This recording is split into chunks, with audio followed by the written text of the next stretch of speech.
میرے دوستو، شوق شہادت اعلائے کلمت الحق کے لیے جہاد کا یہ صوفیاء کا طریقہ ہے۔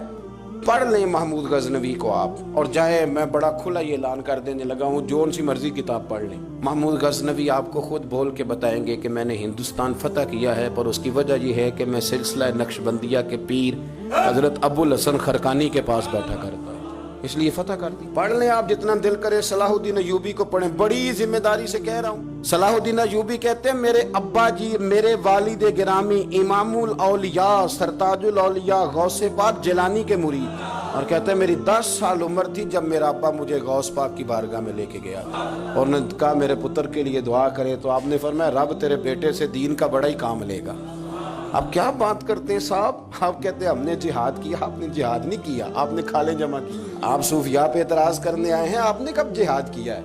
آپ نے تو فساد کیا ہے۔ جو جہاد کرنے والے لوگ تھے وہ یہ والے تھے جن کا میں نام لے رہا ہوں۔ اور پھر محمود غزنوی کہتے ہیں جب میں شیخ ابو الحسن سے ملنے گیا نا، تو میں نے اندر پیغام بھیجا، میں نے کہا میں محمود غزنوی ہوں، ملنا ہے۔ تو اندر سے جواب آیا حضرت ابو الحسن کا، فرمانے لگے مجھے تو محمود سے کوئی کام نہیں۔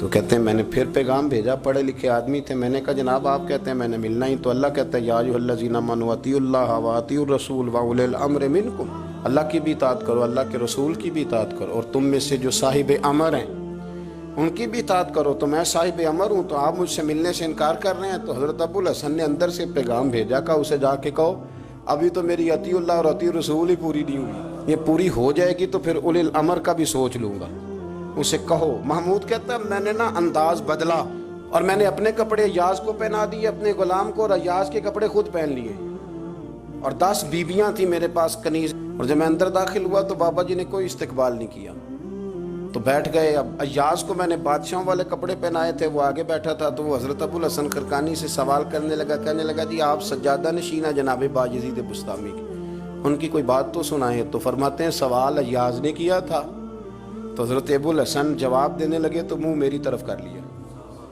تو میں نے کہا جی آپ میری طرف کو دیکھ رہے ہیں، ادھر دیکھ کے، تو فرمانے لگے چل درویشوں کو آزمانا نہیں چاہیے، اب بس کر دے، ہو گیا جو تو نے کرنا تھا، بس کر، جو امتحان لیتے ہیں وہ کوئی اتنے سگے نہیں ہوتے، تو ہمیں چکر میں ڈال رہا ہے، ادھر آ، ادھر آگے آ کے بیٹھ، کپڑے بدلنے سے کبھی منصب بھی بدلتے ہیں، آ جا۔ کہتے میں آگے جا کے بیٹھ گیا، تو کہ میں نے کہا حضور پھر بتا ہی دیں جو اس نے پوچھا تھا، تو آپ فرمانے لگے پہلے نام محرم بیویاں تو باہر بھیجنا، 10 کی 10 لے آیا، کہتے خواتین کو باہر بھیج دیا۔ تو میں نے کہا حضور پھر بتائیں کہ بایزید بسطامی کیسے تھے؟ تو حضرت ابو الحسن کہنے لگے میرے مرشد کی شان یہ تھی کہ اگر کوئی بدبخت دیکھتا تھا تو اللہ اسے نیک بخت بنا دیتا تھا۔ وہ درویش تھے نا خواجہ صاحب، تو وہ کبھی کبھی کہہ دیتے تھے، وہ کہتے تھے کہ میرا پیر مراداں وانڈدا، ہیں جی میرے ہاتھ وچ ٹوٹا کانڈدا، تے میرا شیخ مراداں، جو دیکھتا تھا نا تو وہ خوش ہو جاتا تھا، نیک بخت ہو جاتا تھا۔ حضرت سیدنا ابو الحسن نے جب یہ کہا نا تو محمود غزنوی کہنے لگے بابا اعتراض کر لوں؟ فرمایا تو بادشاہ بندہ ہے، مالدار ہے، تو نے کرنا ہی ہے۔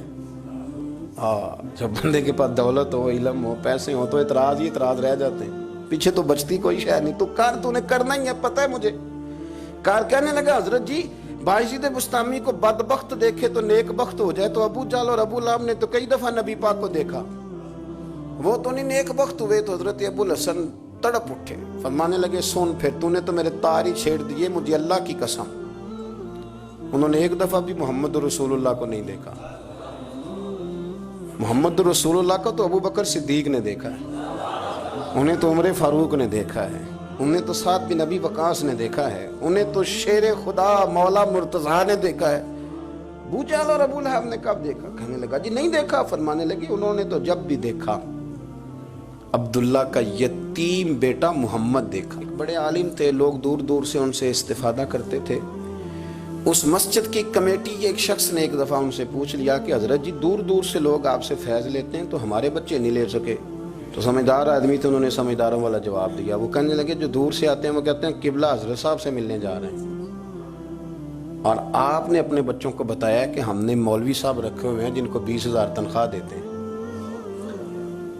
تو جب ذہن بن جائے نا کہ یہ ہمارا تنخواہ دار ملازم ہے، تو ملازم سے کچھ سیکھا نہیں جاتا، ملازم کو تو خود لیکچر دیا جاتا ہے۔